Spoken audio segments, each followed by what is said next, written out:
안녕하십니까. 저는 이번 사람을 바꾸는 시간 15분에 초대된 이미입니다. 제가 이 시간에 말씀드리고 싶은 것은 세상은 이해하기 전에 인정하는 것이다 라는 주제로 말씀드리고자 합니다. 살아가면서 제일 어려웠던 것은 다른 사람을 인정해야 할 때였던 것 같습니다.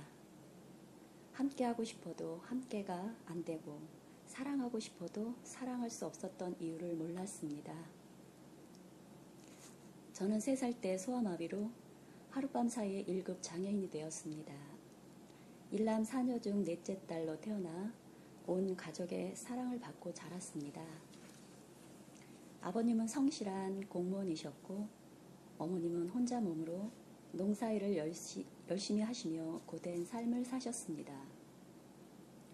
저는 엄마를 도와 집안일도 하고 밭일도 하며 적극적으로 엄마와 함께하는 것을 좋아했습니다.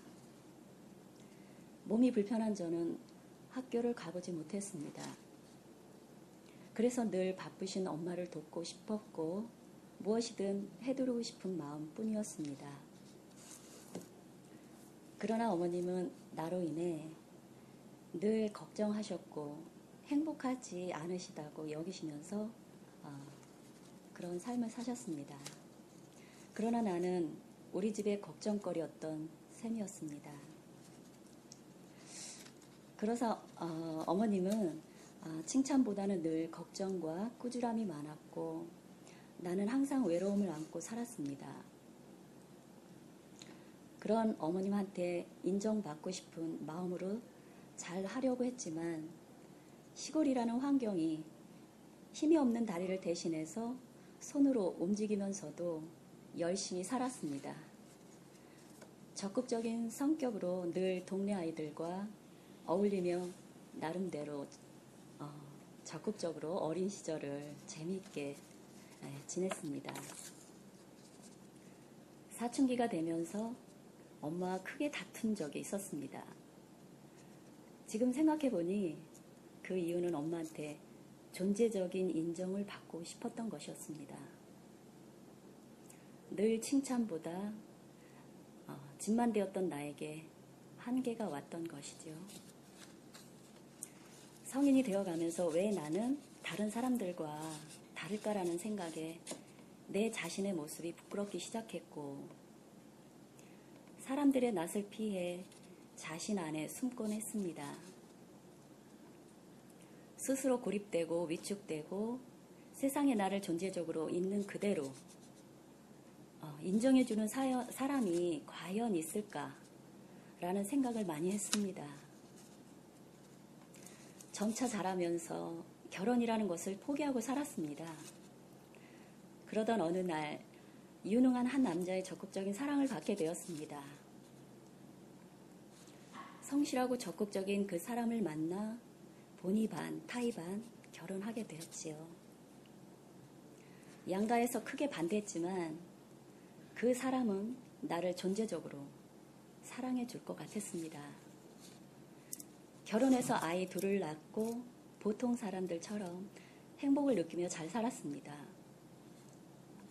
그러던 어느 추운 겨울날 깊은 밤 모 신문사 기자로 일하던 아이 아빠는 야간 취재를 다녀오는 도중 교통사고로 하룻밤 사이에 차가운 죽음이 되어 돌아왔습니다.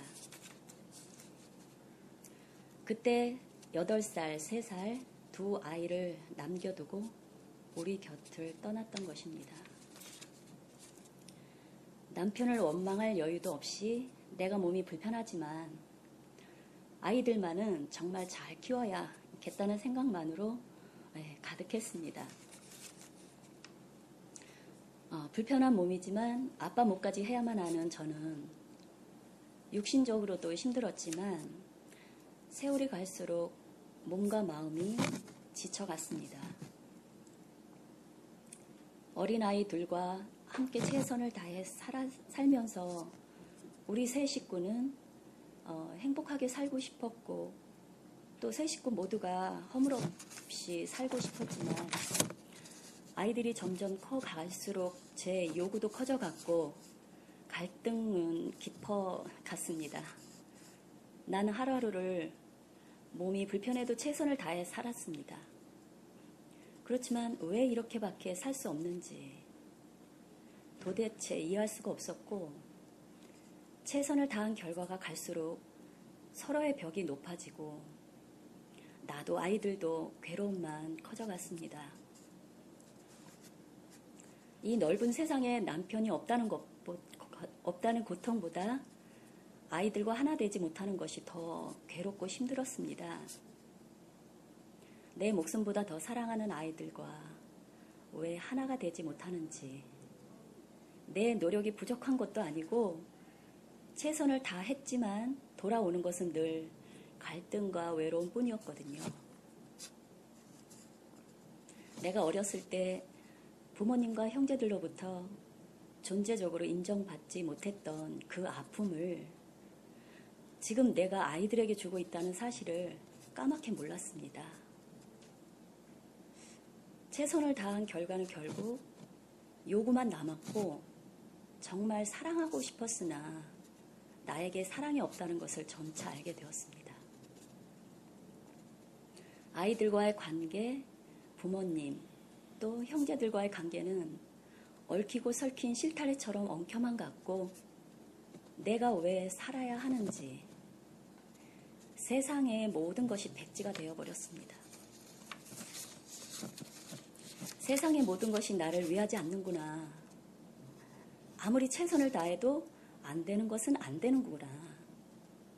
그러던 어느 날 이해할 수 없는 절망의 끝자락에서 우연히 한 사람을 만나게 되었습니다.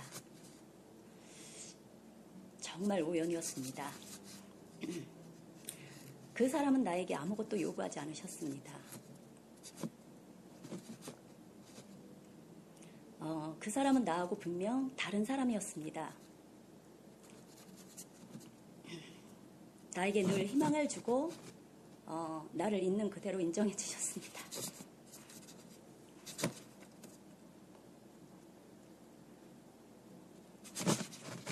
나에게 아니라고 말하는 게 아니라 그래 기다려보자. 너에게는 아무 문제가 없다. 라고 하시며 늘 희망과 용기만을 드렸습니다.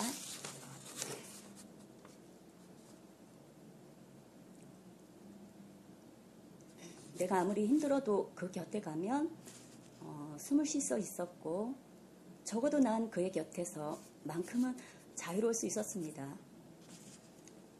그분은 분명 하늘이 나에게 보내준 값진 선물이었습니다. 뜻하지 않게 나를 찾아온 은혜의 선물이었습니다. 지금 생각해보니 하나 될 수 있는 길은 상대를 인정하는 것이었습니다. 옳고 그른 것, 잘나고 못난 것,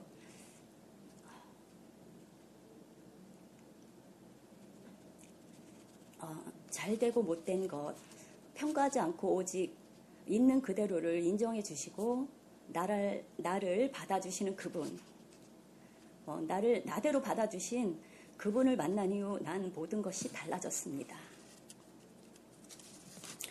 시작과 끝이 보였습니다. 새로운 질서가 생겼습니다. 참 신기했습니다. 그냥 나와 다른 한 사람을 만난 것 뿐인데 그 결과는 엄청난 것이었습니다.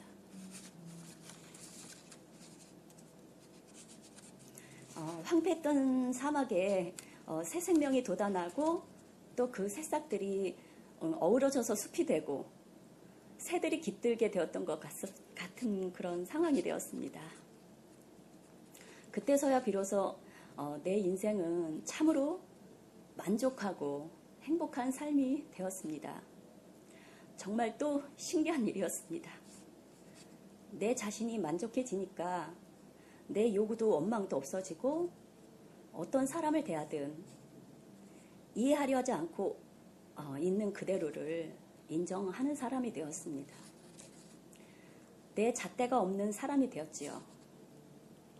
내가 안다는 것의 잣대로 상대를 판단하고 나도 판단받고 살다 보니까 불행하고 힘든 삶을 살게 되었던 거지요. 장애 또한 극복하는 것보다 중요한 것은 더 중요한 것은 현실을 받아들일 때 아주 쉬워지더라고요. 이제는 나에 대해서나 세상에 대해서나 받아들이고 인정하며 살다 보니까 사는 것이 정말 쉬워졌습니다.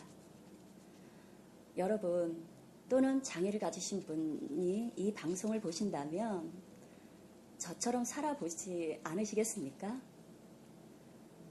지금 돌이켜보니 이해하려고 하는 것은 내 기준으로 하기 때문에 어렵지만 상대 그 모습 그대로를 인정하는 것은 너무 쉽습니다. 이제 온 가족이 숨을 쉴 수 있고 자유롭게 만족한 가정으로 저희 가정은 회복되었습니다. 그것은 분명 비밀이었습니다. 잘 해보려고 하면 할수록 더욱 멀어져간 사랑하는 우리 가족. 또 잘 해보려고 가르치고 나의 기준에 맞추기보다는 잘 안 되는 아이를 인정해주고 나는 오직 희망과 용기만 주는 사람으로 나도 모르게 바뀌었답니다. 이해시키려 하지 않고 가르치려 하기보다 꿈을 주고 사랑을 주는 이렇게 나 한 사람의 생각이 바뀐 결과가 사랑하는 우리 가족 모두를 하나로 회복시켜 주었습니다. 정말 감사합니다. 이제 나와 다른 그 한 사람으로 인해 우리 가족은 자유로운 노래를 부르게 되었습니다. 부족한 저를 불러주셔서 고맙고 저의 연약한 이야기를 들어주셔서 감사합니다. 네, 고맙습니다.